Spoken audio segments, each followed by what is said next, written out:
Le café est l'une des boissons les plus populaires au monde. Cependant, ce n'est pas seulement une boisson savoureuse et énergisante, elle peut avoir des bienfaits et des inconvénients.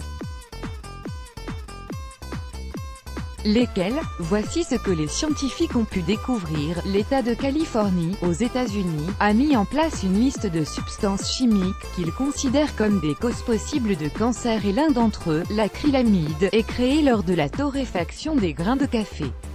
Les cafés californiens pourraient bientôt être contraints d'avertir leurs clients d'un risque possible de cancer lié à la consommation de café.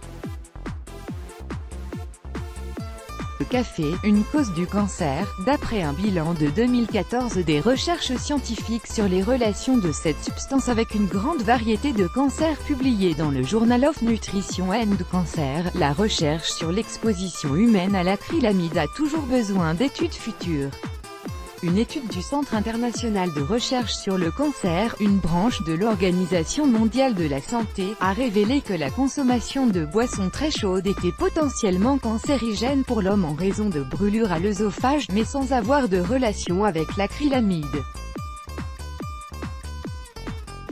Dans une vaste étude réalisée par une équipe de scientifiques financée par la Direction générale de la santé des consommateurs de la Commission européenne et le Centre international de recherche sur le cancer, les chercheurs ont suivi les habitudes de consommation de café de 521 330 personnes dans 10 pays européens. Les résultats qui ont été publiés dans la revue scientifique Annals of Internal Medicine ont montré que la consommation de café était associée à une réduction du risque de décès pour différentes causes et que cette relation ne changeait pas d'un pays à un autre. Le café est finalement bon pour la santé? Actuellement, la science prouve de manière flagrante que boire du café est incroyablement bon pour la santé, cependant, à une exception près. Un article récent paru dans la revue scientifique Annual Review of Nutrition décrit une méta-analyse de 127 études sur les effets du café sur la santé humaine. La méta-analyse, qui a été réalisée à l'université de Catane en Italie et sans financement de sociétés de boissons, a classé les essais aléatoires et les études d'observation en fonction de leur méthodologie et de leur fiabilité, avant de rassembler les résultats dans une super-étude. Cette méta-analyse a révélé des preuves que la consommation de café est associée à une diminution du risque de nombreux cancers courants, notamment du sein, du côlon, de l'endomètre et de la prostate, avec une réduction du risque de 2 à 20%, selon le type de cancer.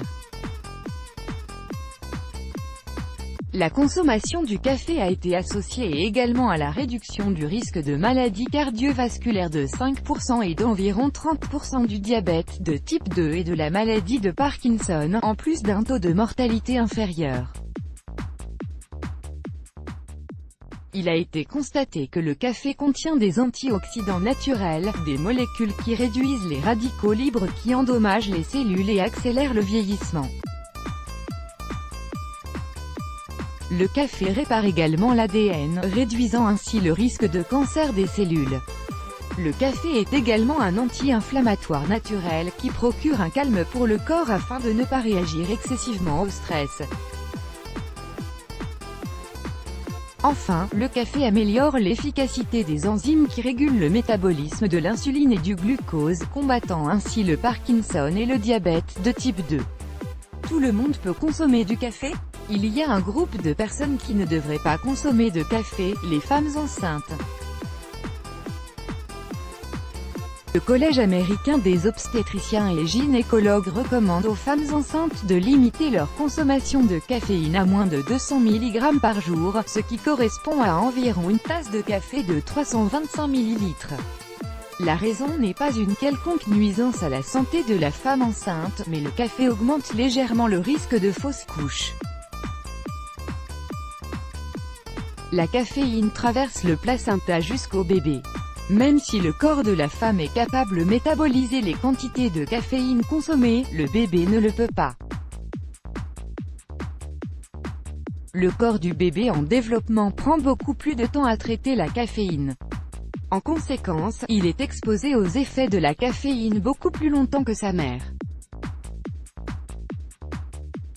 Toute quantité de caféine peut également modifier les habitudes de sommeil ou les mouvements normaux du bébé au dernier stade de la grossesse.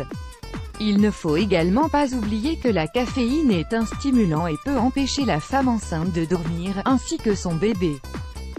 La caféine ne se trouve pas uniquement dans le café, mais également dans le thé, les sodas, le chocolat et même dans certains médicaments en vente libre qui soulagent les maux de tête. Let's Block ADS, Why?